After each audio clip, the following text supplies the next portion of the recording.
Hi, I'm Dave Delmonico, District 196 Transportation Safety Training Specialist. You're about to view a Type 3 recertification video. In this recertification video, we'll cover many aspects of driving safely in a Type 3. Those will include defensive driving, merging, backing, uphill and downhill parking, correct left and right turns, and we'll also show you some incorrect turns that make a trip less safe. So please pay attention to this important recertification video. There will be a test at the end of it that you'll need to complete. And remember always, drive the student safely.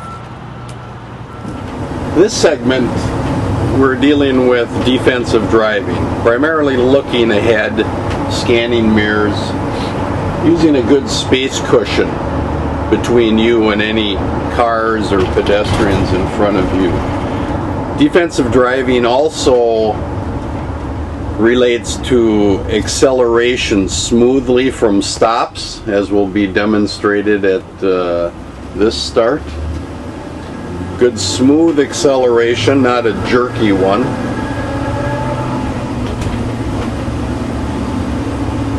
And as we're driving, the driver is looking ahead at least 15 seconds for hazards.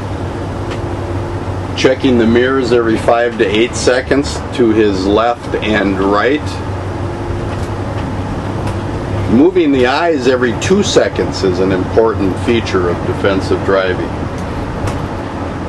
Making eye contact and recognizing any hazard that you come into. Braking is also important during defensive driving. As you'll see as we're coming up to this next intersection, brake early and steadily increase pressure on the brake pedal to slow and then stop the bus. There'll also be a pedestrian crosswalk at this intersection, and it's always important to watch for pedestrians because you're never sure exactly what they may want to do.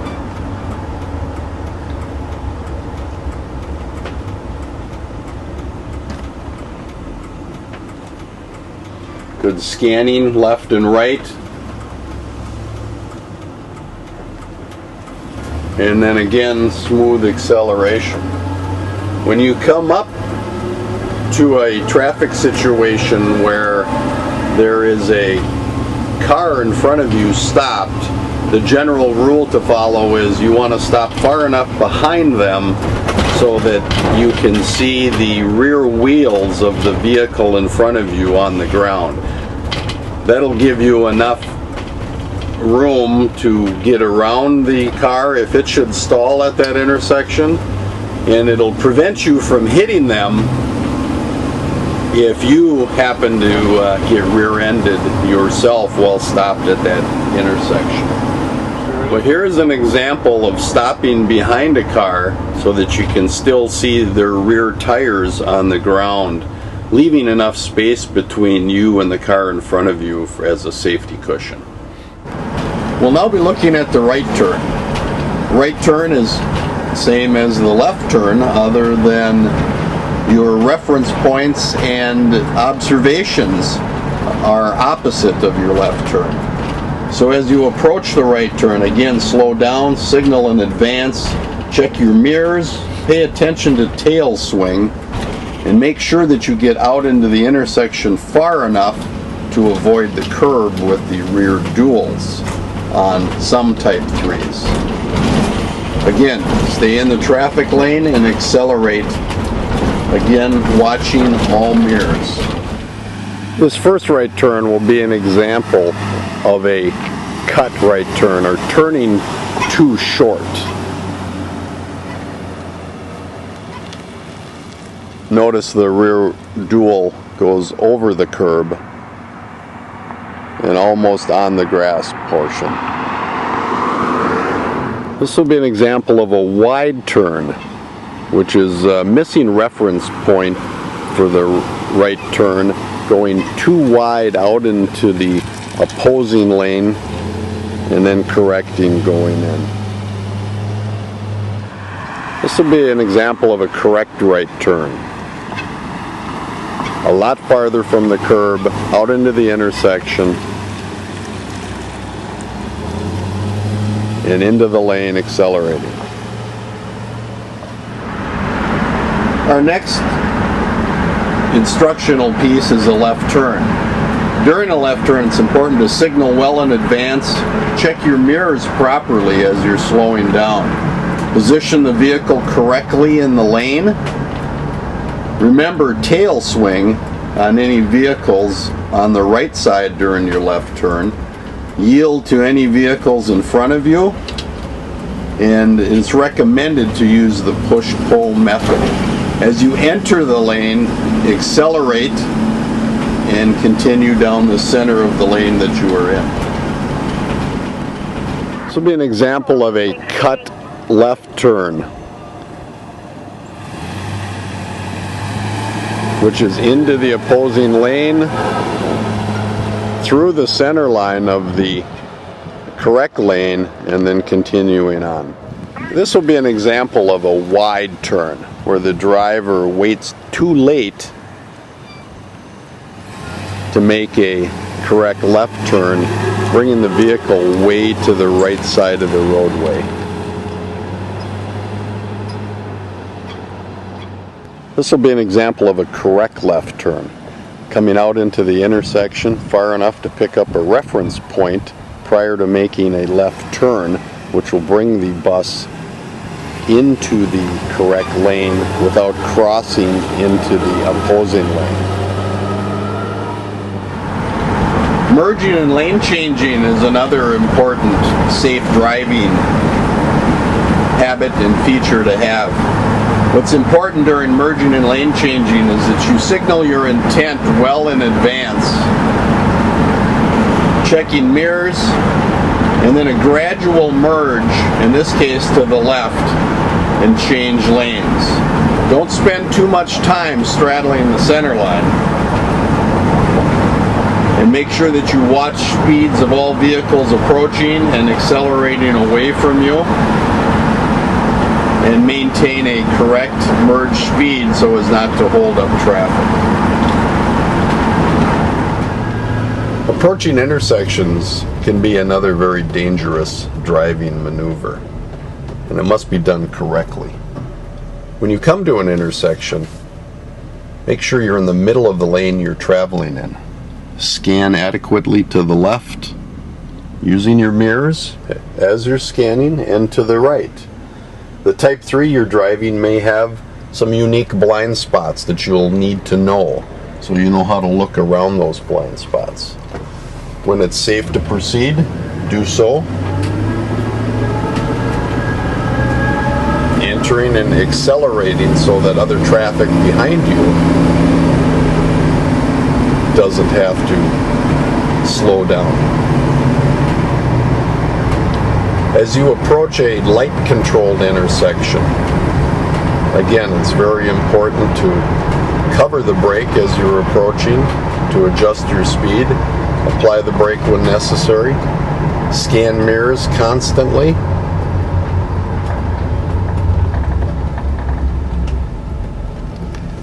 and then as you are waiting for your light to turn green, again, scan 2 or 3 times to the left and the right.